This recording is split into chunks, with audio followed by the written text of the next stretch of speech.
إن الذين آمنوا وعملوا الصالحات وتواصوا بالحق وتواصوا بالصبر. وقال الله تعالى في مقام آخر: يا أيها الذين آمنوا ادخلوا في السلم كافة ولا تتبعوا خطوات الشيطان إنه لكم عدو مبين. صدق اللہ العظیم. اسٹیج پہ تشریف فرما علماء کرام، بزرگوں اور بھائیوں، طلباء عزیز، مدرسہ حمیدیہ کا یہ اجلاس عام ہے. اس موقع پر طلباء نے اپنے پروگرام کو پیش کیا. مدرسے کا انتظام اور مدرسے کی پوری تفصیلات عوام کے سامنے آئی کہ مدرسہ کیا کر رہا ہے اور کون سے عزائم ہیں اور کیا کر چکا ہے. اس سلسلے میں ہم سب نے مل کر ادارے کو اور انتظام کو اور طلباء عزیز کو پروگرام دیکھا. اللہ اس میں برکت عطا فرمائے، ان کو اپنے مقصد میں، اپنے جو پروگرام ہے، مشن میں ہے، اس میں پوری طاقت اور قوت کے ساتھ لگنے کی توفیق عطا فرمائے. بزرگوں اور بھائیوں، اصلاح معاشرہ کا عنوان سے یہ اجلاس عام کا دعوتنامہ تھا، تو میں چند ایک بات کہہ کر اپنی بات کو ختم کروں گا کہ ہمارے علاقے سماج اور مسلمانوں کے اندر جس قسم کا جتنا تیز رفتاری کے ساتھ بگاڑ آیا ہے وہ دوسری قوموں میں اس طرح نہیں ہے. قرآن کریم نے بنی اسرائیل کا پورا واقعات کو بیان کیا ہے. مد و جزر قوم کے عروج و زوال کی پوری داستہ بتائی گئی ہے کہ کون سی قومیں کس طرح کے اعمال میں عقائد فکری کمزوری میں مبتلا ہوتی ہے تو اس کے اپنے جو حیثیت ہے، اس کا جو معیار ہے، اس کی طاقت اور قوت وہ کمزور ہوتی ہے، اور کن امور ایجنڈے اور مقصد کی وجہ سے وہ قوم بام عروج تک پہنچتی ہے اور ترقی کرتی ہے. یہ قرآن کریم میں پورے طور سے بتایا ہے. بچے نے تقریر کی تھی، اس کے اندر آپ صلی اللہ علیہ وسلم کا جو ورود مسعود ہوا اس وقت کے معاشرے کی حالت کو بتایا گیا، اور بہت دفعہ ہم نے سنا ہے کہ معاشرے کی اس وقت میں کیا حالت تھی. جو نظام جاہلیت کا اس دور میں تھا، تقریباً اس دور میں بھی وہی نظام جاہلیت ہے. یہ بھی مغربی جو نظام ہے جس سے پورا عالم، مسلمان ہی نہیں پوری دنیا جتنی قومیں سب شہر زدہ ہے، مرویت میں ہے اور یرغمال بنی ہوئی ہے. فکری اعتبار سے، سیاسی اعتبار سے، سماجی اعتبار سے، معاشرتی اخلاقی تقریباً تمام شعبوں کے اندر وہ اس کی پچھلو اور غلام بنی ہوئی ہے. لیکن حیرت تو امت مسلمہ پر ہے اور ہونا بھی چاہیے، اس لیے کہ یہ آخری نبی کی ماننے والی امت ہے. قرآن کریم اس کے پاس میں ہے، سنتیں اس کے پاس میں ہیں، علماء اس کے پاس میں ہیں. پورا نظام مکمل ہمہ جہتی نظام، تمام شعبہ جات کے نظام، زندگی کے تمام حیات کے نظام موجود. اس کے باوجود اس قوم کو کیا ہو رہا ہے؟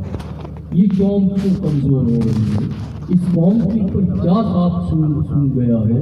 اس پر کون سے جادو نے اثر کر دیا ہے کہ یہ قوم کو اٹھانے کے لیے ساری دنیا بھی کہہ رہی ہے، ہم کو ہدایت دے رہی، ویسا کرو، یہ کرو. ہم بھی اس کو تقریباً شعوری یا غیر شعوری طریقے پر اس کو قبول کرتے جا رہے ہیں. بزرگوں، ہم لوگوں کو قرآن کریم نے اور جو حدیث کی تاریخ نے بتایا، تمسک بالقرآن و سنہ، تمسک بالکتاب و سنہ، ہمارا یہ نظام ہونا چاہیے. ہم کوئی شان و شوکت کے لیے یا کسی نظام کے مقابلے کے لیے یا ہم کسی بھی نئے نظام کو برپا کرنے کے والی قوم نہیں ہے، بلکہ ہم تو شہداء علی الناس ہیں.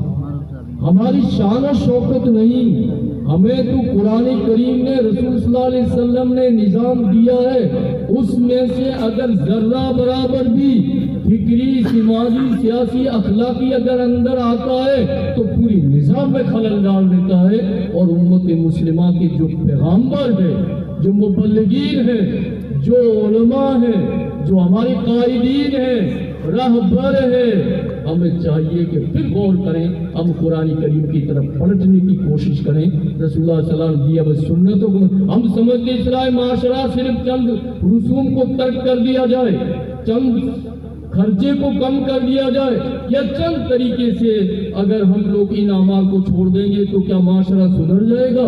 ایسا بالکل نہیں۔ یہ فساد پھر بر اور بحر جو پیدا ہو چکا ہے، اس کا واحد علاج قرآن کریم اور سنت رسول اللہ صلی اللہ علیہ وسلم ہے، اور اس کی ضامن یہ امت ہے۔ اور اگر یہ ذمہ داری نہیں نبھاتی ہے تو مجرم بھی یہی امت بنے گی کہ ساری عالم کا امن بھی اس کے پاس میں، سارے عالم کا، پوری دنیا کی رحمت، شفا، پوری دنیا کے اندر چین سکون کی بھی ضامن یہی بنی ہوئی ہے۔ اگر یہ اپنی ذمہ داری نہیں ادا کرتی ہے تو خود ہم بھی مجرم، دوسری قوموں کے بھی مجرم کہلائیں گے۔ اس لیے کہ قرآن کریم موجود اور آپ صلی اللہ علیہ وسلم کی سنتیں موجود، اور اس کے باوجود ہمارے اندر وہ عقائد کا بگاڑ، وہ فکری بگاڑ، وہ اعمال کا بگاڑ، وہ پورے طور سے جو ہم میں جڑ پکڑ چکا ہے، اور ہم لوگ سمجھنے کی بھی ابھی کوشش نہیں کر پا رہے ہیں۔ شاید ہمارا نظام مکمل ہے اور ہم مغربی مرویت سے ہو کر کے کسی بھی طریقے سے ہم زبان سیکھیں گے، یقیناً مبلغ بن کر سیکھیں گے۔ ہم کوئی بھی نظام اگر قبول کرتے ہیں تو قرآن و سنت کے مطابق ہونا چاہیے، ورنہ اس دور کا جو ذرائع ابلاغ نے ہمارے دماغوں پر سیر کر دیا ہے، اور جو قرآن کریم کی نصوص، احادیث کی نصوص ہم کو چیخ چیخ کر کے پکار کر کہہ رہی ہے کہ اس کی فلاح اور اس کی بقا کی ضامن یہ دو چیزیں ہیں، اور ہم پتہ نہیں کون سی جگہ جانا چاہتے ہیں اور کون سا وکاس سے معکوس، ہم ترقی معکوس کے اندر لگے ہوئے تو نہیں ہے۔ اس لیے یہ مداری اس کی ضامن ہے۔ یہ چٹائیوں پر بیٹھ کر کے ہمیشہ امت کی راہبری کی ہے، یہی لٹے پٹے جس کو غربت کے اندر آپ دیکھیں گے، یہ امت کے قائد ہے، یہ امت کے رہبر ہے۔ ہر آدمی وہ امت کا رہبر اور قائد ہوگا جو قرآن کریم کو گہرائی سے نصوص کو سمجھتا ہو، نظام باطل کو سمجھتا ہو، پورے نظام پر اس کی دسترس ہو، وہ آدمی قائد قیادت کا صلاحیت رکھتا ہے، وہی امت کا مستحق ہے وہ قیادت کرے۔ مدارس والے علماء اور طلباء آگے آئیں، پوری امت کو، پوری دنیا کو چین بھی دے، امن بھی دے، سکون بھی دے۔